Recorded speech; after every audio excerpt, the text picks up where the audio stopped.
circumstances, it doesn't have to be.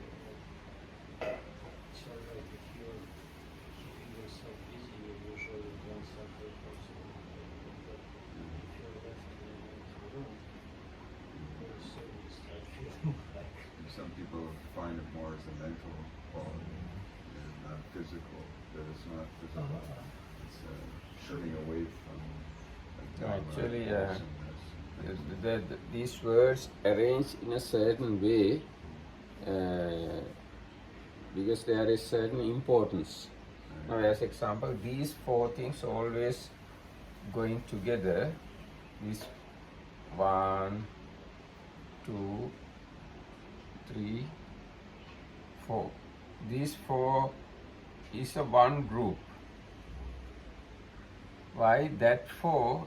These four available in all the unwholesome minds, and there are another three: greed,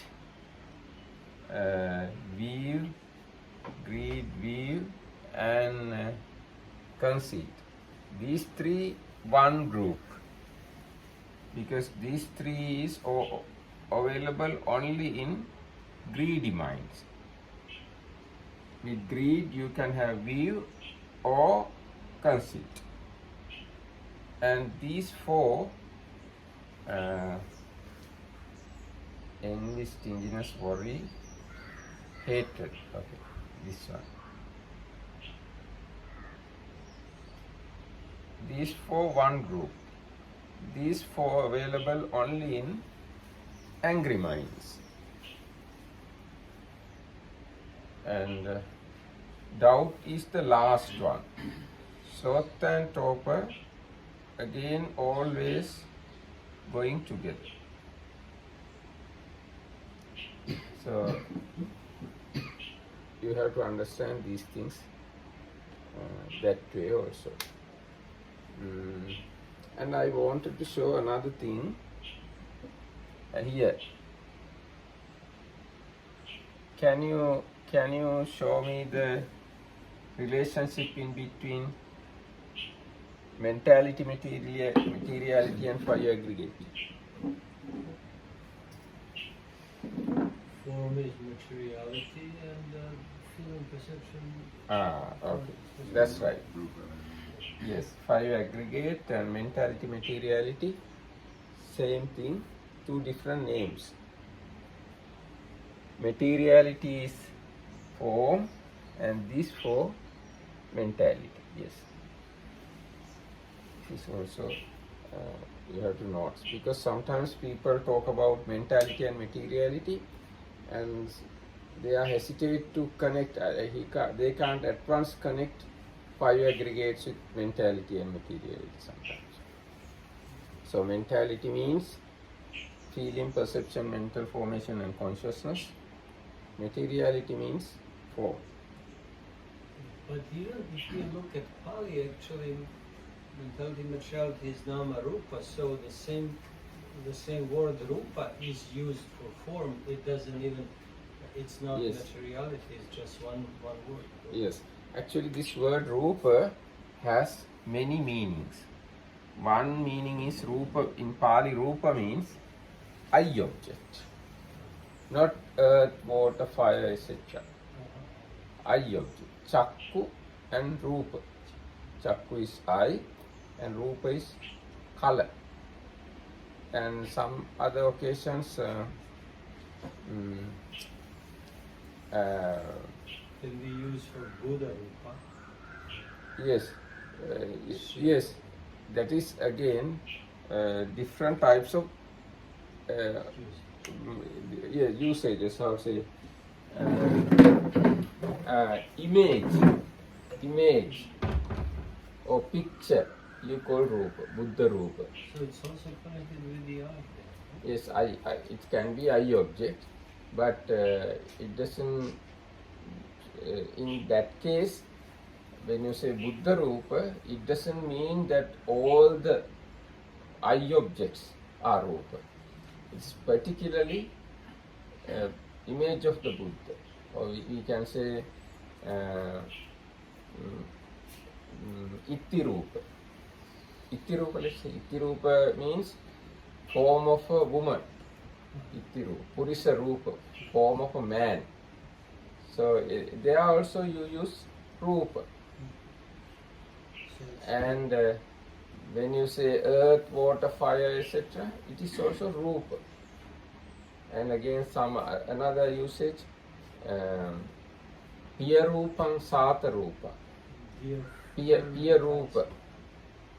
Piya Rupa means in the Satipatthana Sutta, last time we read, where craving arise. In Pali it is say, Yan loke Piya Rupam Sata Rupam itte satanha uppajjamana uppajjati. In this world, if anything present, that is the place where craving arises. So there in Pali it is used Piya Rupa. So that's a pleasant form. Huh? It's like kind. Kind, yes, kind. Yes. So it is another usage. So this word Rupa has many meanings. Now let's see how it's in Satipatthana Sutta.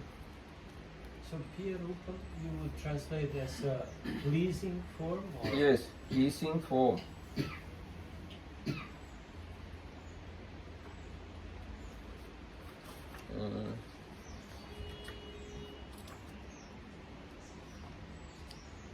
Now here is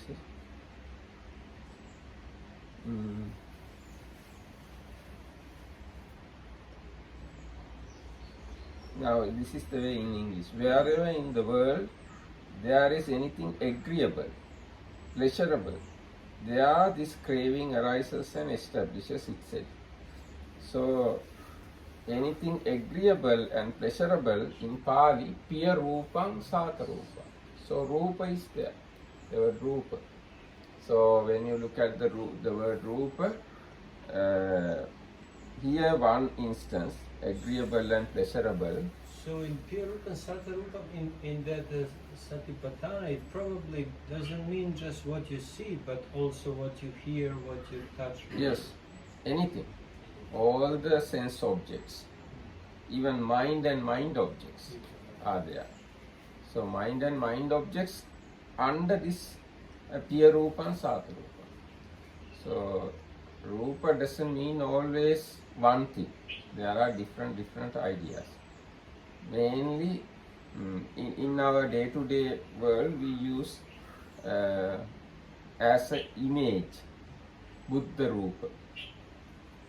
And when we look at sense bases, we use eye object as Rupa as eye object. And when we look at five aggregates, it's form aggregate. Form is Rupa. So under that form aggregate, we can include 28 Rupas. Yes, there are different usages in this word, Rupa. Yes. Now we can start, I think, beautiful mental factors. And as I said yesterday, we should not hesitate to observe all the unwholesome mental factors. If we hesitate, if we don't like to observe unwholesome, then we can't come out of unwholesomeness. So, if we want to come out of all the unwholesome mental factors, very first thing is we have to know what they are, we have to learn their characteristics, and we have to directly observe them using our mindfulness, attention, wisdom, concentration, energy. Using all these wholesome mental factors, we have to observe them directly. If we hide ourselves from our unwholesomeness, we never realize our unwholesomeness and we never overcome our unwholesomeness. And same way we have to observe all the wholesome mental factors without clinging. Now what happens normally is we averse, we don't like unwholesome mental factors sometimes. And we like wholesome mental factors. So without liking and disliking, we have to observe both wholesome as well as unwholesome.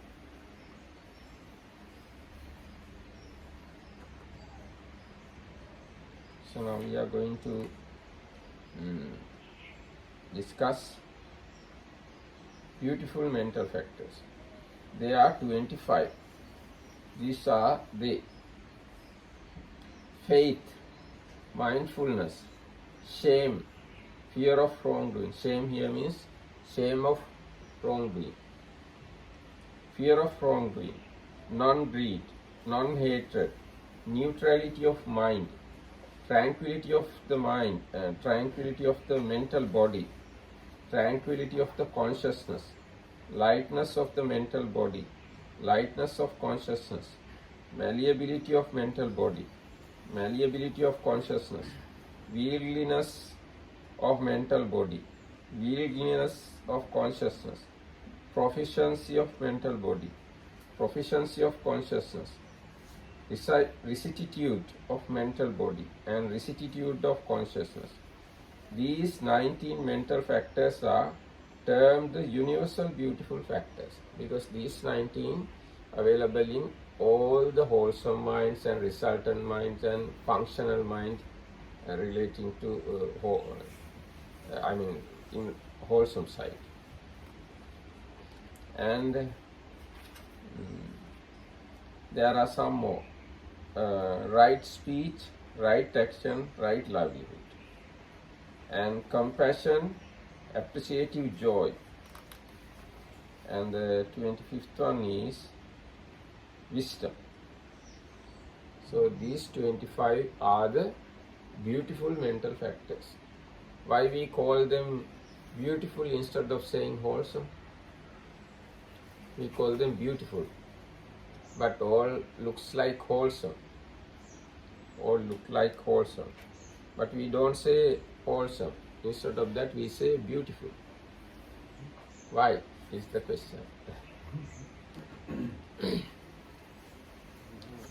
Because they are sometimes in wholesome minds, some other times in respective resultant minds, and some other times available in functional minds. Functional mind means mind arise in arahants. Minds arise in arahants are not wholesome, neither unwholesome. So we can't say wholesome minds. But those minds exactly same, look same, but those minds in arahants can't produce some results. That's why we, because of that, we don't call them wholesome. If anything wholesome, it can give happy result or wholesome result. But arahants' minds don't give wholesome results. Because of that, we call them functional minds. Other than those minds, beautiful, how to say, other than arahants, others' minds can give wholesome results. If the minds are unwholesome, can give unwholesome results. In the resultant mind, you said, how is it different from the functional mind? Now, resultant mind is a mind arise as a result of action. But functional mind is itself is an action. Functional mind is an action, but resultant mind is not an action. It's a fruit of an previous action. So now it is good to remember these 25 also. As you memorize these 14, these 25 also good to remember. And according to another one way, all these 14 mental factors count under cause of suffering, not only greed. Normally in Dhammacakkappavattana Sutta, you find greed as the cause of suffering. But from another point of view, all these unwholesome mental factors count under cause of suffering, because all these are causes for arising suffering. But in Dhammacakkappavattana Sutta, Buddha used immediate cause. Immediate cause is the tanha, craving. And it is easy to explain the word. Craving is easy to show as a cause of suffering. Because even in day-to-day life, people suffer because of their craving. And some other times people say craving is the happiness also. Even Buddha's time, some deities or maybe Mara come and say craving gives happiness also. But Buddha then show how craving become cause of suffering. It is said, Buddha says something like that, because of sons you get pain. Nandati puttehi puttima. Because of sons you get happiness. Then Buddha said, no, because of sons you get unhappiness. Like that. Normally people happy about their craving towards sons and wives and wealth and all these things. Daughters. Huh? I hope daughters as well. Daughters, yes, sons and daughters. Okay. Sons and daughters, wives and husbands. So they become happy. But same thing which gives you happiness can create the pain or sadness or sorrow. So it is easy to convince the people craving as the cause of suffering. That's why Buddha used cause of suffering for the cause of suffering, greed. Otherwise, all the unwholesomeness, we can say, all the unwholesomeness as cause of suffering. And again, I like to say that this craving or the greed has not to be shown. How to say? Greed has no beginning. I can say that also. Buddha has said, greed arose in this era. Like that, we can't say. Greed and ignorance has no beginning. You can say that too. අපේ හාමුදුරුවෝ අර සංයුත්ත නිකාය පොත ගේනකොට ඉංග්‍රීසි පොත ලොකු එක. So I like to use that this word. Greed has uncountable number of years as its past. We can't say greed arose in the world this day, this era. Or delusion arose in the world in this era. It has no, yes, we can say it has no beginning. And we can say this way also.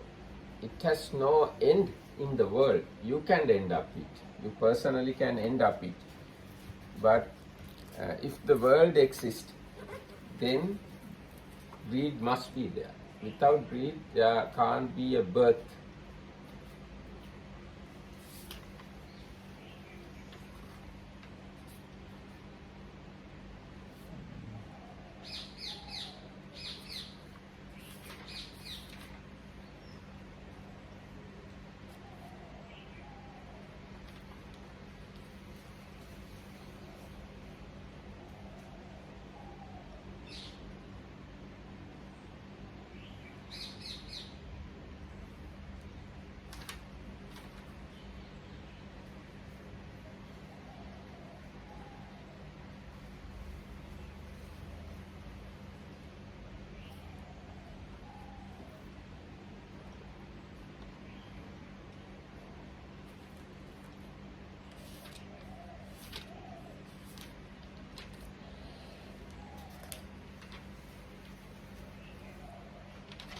Now Buddha says, Bhikkhus, this sansara is without discoverable beginning. A first point is not discerned of beings roaming and wandering on, hindered by ignorance and fettered by craving. That's why I say. So craving has no beginning. What do you think, bhikkhus? Which is more, the mother's milk that you have drunk as you roamed and wandered on through this long course, this or the water in the four great oceans? Bhikkhus replied, as we understood the Dhamma taught by the Blessed One, Venerable Sir, the mother's milk that we have drunk as we roamed and wandered on through this long course, this alone is more than the water in the four great oceans. Good, good bhikkhus. It is good that you understood the Dhamma taught by me in such a way. The mother's milk that you have drunk as you roamed and wandered through this long course, this alone is more than the water in the four great oceans. So, according to that explanation, greed has no beginning. Ignorance has no beginning. About hatred. Hatred also. Actually, Buddha has used here only greed and ignorance, but all the defilements, we can say, has no beginning. But we can end up all the defilements personally, not whole world, not the defilements of the world, society, but ourselves personally we can eradicate all the defilements.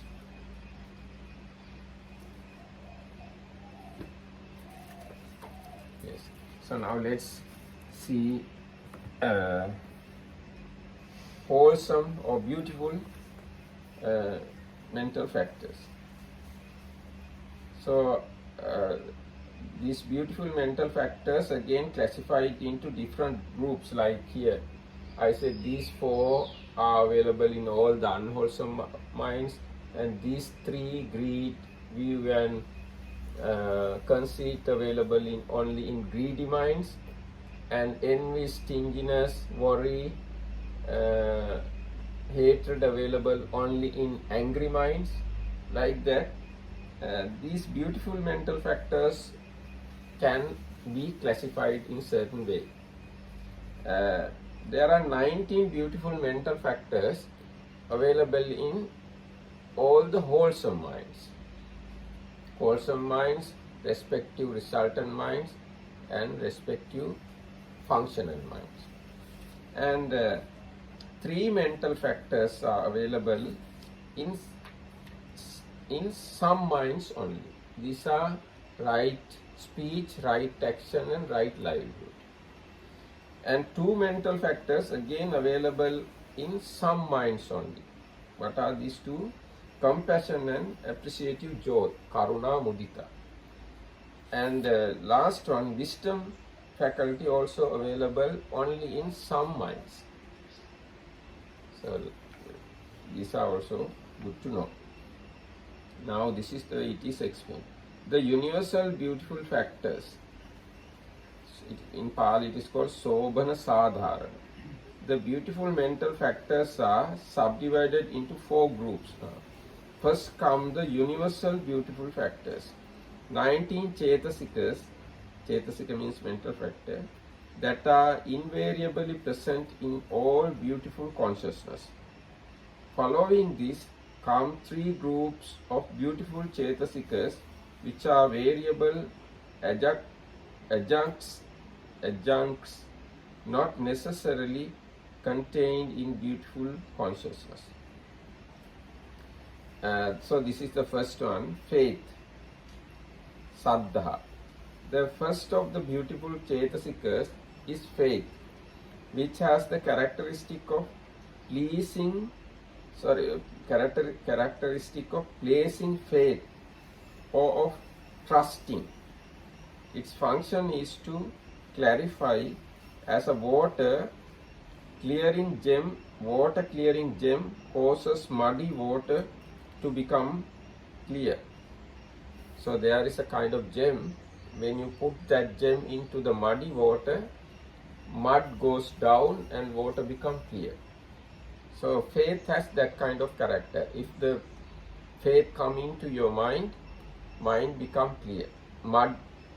Mental mud goes down and mind become clear. That's the nature of faith. Or its function is to set forth, as one might set forth to cross a flood. It is manifested as non-forgiveness, that is, the removal of the mind's impurities, or as resolution. Its proximate cause is something to place faith in, or the hearing of the good Dhamma, etc., that constitute the factors of stream entry. So, what you can say about faith? I said what in the book. What you can say about faith? Yes, if you have faith, it's kind of very pleasing, happy mental state. If you have faith, no doubts, no wavering in the mind. Your mind is kind of stable nature. And it clarifies the mind. Like example you gave us when you put it. Yes. Some people use the word confidence, confirm confidence Yes. instead of faith. Yes, we can say confidence in the Buddha, Dhamma and Sangha, and all those wholesome qualities or goodness. If you have confidence in goodness, this is faith. This is faith or saddha. And if you have faith in morality or concentration, wisdom, so that's that gives ease to practice. If you don't have confidence, then practice is very difficult. And some other occasions, faith is like hands. Because of the hands, we take anything. If we don't have hands, we can't take things. So faith is the hand which takes all the wholesomeness into you. If you have faith, you take a lot of wholesome things into you. Wholesome practices, wholesome ideas, wholesome thoughts. All these things you take into yourself if you have faith. And if you don't have faith, you don't take certain things, even those are good things and wholesome things, you don't touch them. You don't like them. You think you can't do it. Some wholesome actions, now as example, let's say there are ascetic practices for monks. If you have faith in them, then only you can continue those ascetic practices, or then only you can start those practices. If you don't have confidence, you can't practice those difficult practices. Again, if you have faith in Pali Dhamma, Dhamma in Pali language, then only you learn Pali language. If you don't have enough faith about the Pali Dhamma, Dhamma in Pali, you don't want to learn Pali language. And if you have faith in Abhidhamma, then only you learn Abhidhamma. If you don't have faith in Abhidhamma, you never learn Abhidhamma. And if you have faith in commentaries, then only you learn commentaries. If you don't have faith in commentaries and sub-commentaries, you never learn, read commentaries and sub-commentaries. So like that, faith is the number one thing, basic thing. Buddha said it's like a seed, saddha bijam. It's the seed. Seed later become a tree and gives fruit. And how the Buddha explains why some people have a lot of faith and some people don't have faith even though they may be monks or something. What's the cause of faith? There is a one explanation as I remember. Some people experience suffering, pain, and with the pain they start thinking wisely. Then faith arises. Experience of pain or let's say problem in the life or agony in the life, because of that they start to think wisely. That is the place they get faith.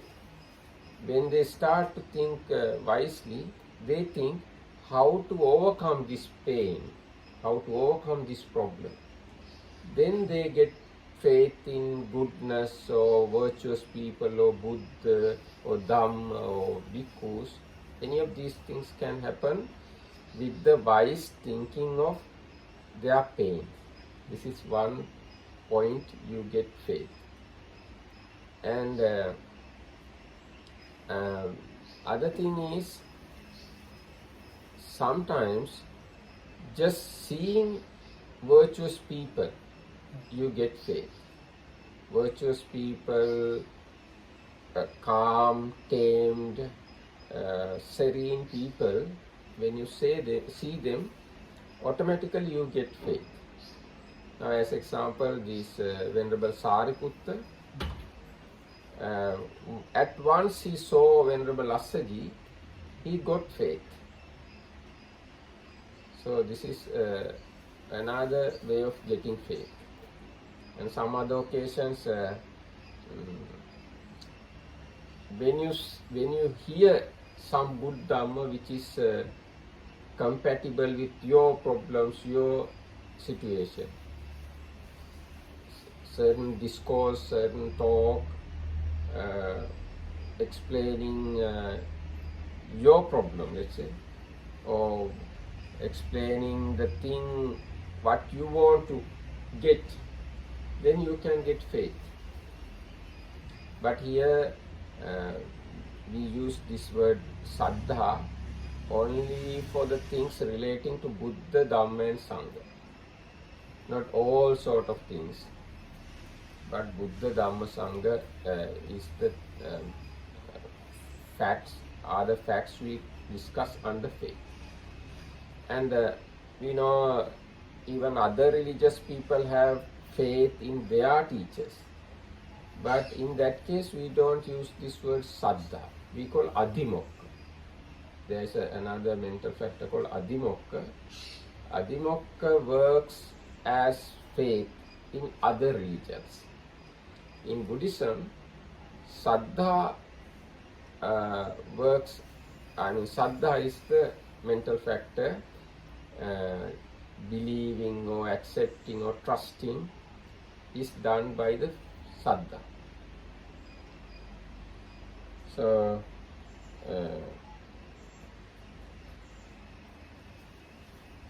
here it is said, which has the characteristic of placing faith or of trusting. Trusting Buddha, trusting Dhamma, trusting Sangha, it is the faith. Trusting virtue, trusting honesty, trusting, let's say, Tripitaka, trusting commentaries, trusting monks, trusting shrines, all these are counted under faith. Even trusting the robe. If you don't have a trusting robe, you can't continue in robe. Trusting the way of practice would be Yes, trusting the practice also. Trusting the monastic life. If you don't have trust in monastic life, you never continue monastic life. So that trust is the saddha or the faith. And for the people who have practiced faith in the past lives in samsara, at once they come into the deep levels of Dhamma without hesitation. At once they start to practice. But people who have not practiced faith in the samsara, they have to walk very slowly and hesitating and taking the step back, again forward, again backward, like that. Their practice is kind of there is a sluggishness there. But people who has good faith, which has been practiced before, for them easily moving forward. Yes. So what about the times where there are no Buddha's teachings available in the world? Does it mean there are no, there is, if it's defined as the trust in the Buddha Dhamma Sangha, Yes. they are not ever. Yes. And they don't, very often they even don't know anything like that exists. So then you would say they don't have any faith, so they cannot have any, so how is it defined when the Buddha? Yes, even at at such occasions, there are people who inherently respect to wholesomeness. Bodhisattvas, even though there are no Buddhas, give dana or practice other paramis. They have inherent kind of faith. No, it's kind of natural way of mind. People who have practiced goodness in the past, naturally they tend to do good. Even in other religions, you will find people doing good because they have faith in that goodness. It is not specifically count under Buddha Dhamma Sangha, but when you look at Dhamma, under Dhamma you find all sort of goodness available in the world, whether Buddha appear or not appear. Now Venerable Sariputta says, all the wholesomeness we can include into the Four Noble Truths. So when you say, and he has given a simile also. Now the elephant footprint is the biggest footprint, and you can include all the other animals' footprints into the elephant footprint. Same way, Four Noble Truths can contain all the wholesomeness. So even other people who has not gone refuge in the Buddha, if they have any wholesomeness, it is still within the Four Noble Truths. Even they have not really understood what Buddha's teaching, and even though they don't purposely follow Buddha's path, if there is a kindness in the world, that is included in the Four Noble Truths. So if you have kindness towards, if you have a faith in kindness, it's a faith actually. Now I like to read that little part. It is helpful. So it could be called faith in virtue, or virtue self. Yes, faith in virtue. Now, even for the era where Buddha not appear, people attain jhanas. So in order to attain jhanas, they have faith in their practice.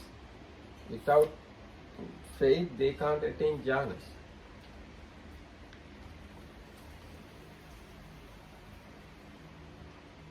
Actually, it's a not very easy thing to sort out. Faith. It is easy to sort out faith in the path and faith in the Sotapannas, etc. We can easily define the faith. There is faith in Buddha, Dhamma and Sangha. But when we look at other peripheral areas, not easy to explain it.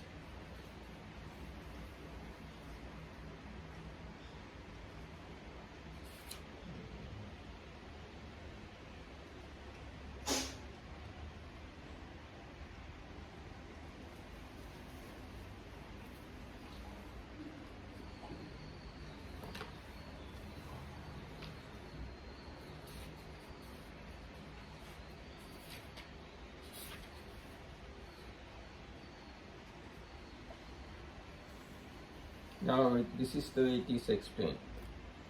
Friends, this is Venerable Sariputta's talk.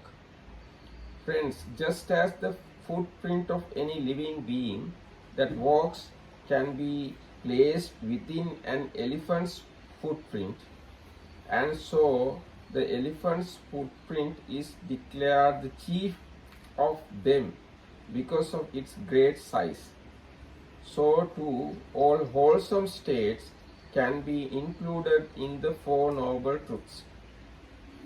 So all the wholesomeness can be included in the Four Noble Truths.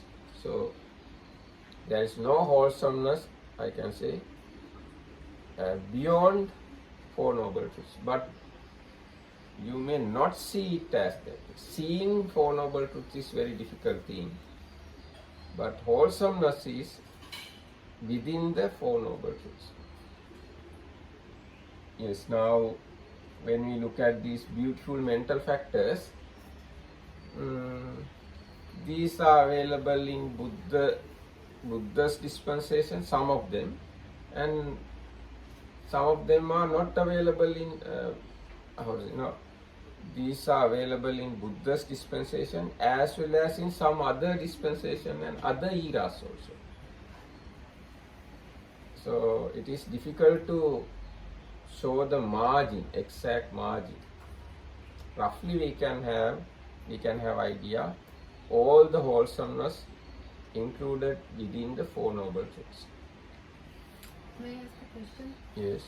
If you say that all wholesomeness is included in Four Noble Truths, does it mean that, for example, in other religions, people try to commit or to do wholesome actions? Does it mean that to some extent their actions are within these Four Noble Truths? Up to a certain extent, yes. Because now there are eras where Buddha is not in the world, but still people practice wholesomeness and go to the heavens and good destinations. So those wholesomeness also not reputed by the Buddha. Even bodhisattvas, and not only bodhisattvas, even other disciples, they practice wholesomeness in the samsara where there is no Buddha's dispensation sometimes. So wholesomeness is something universal, we can say, universal, but it should direct to right path with the help of a Buddha. Without a Buddha, you can't direct your wholesomeness towards Nibbana. That's the problem.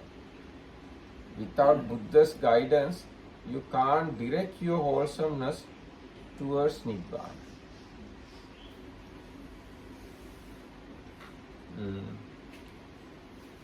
So now you understood up to a certain level what faith is.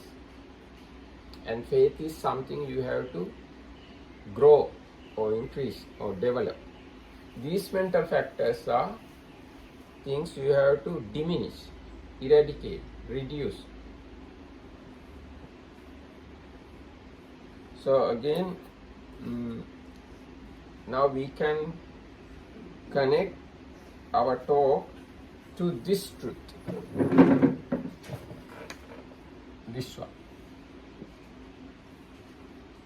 All these things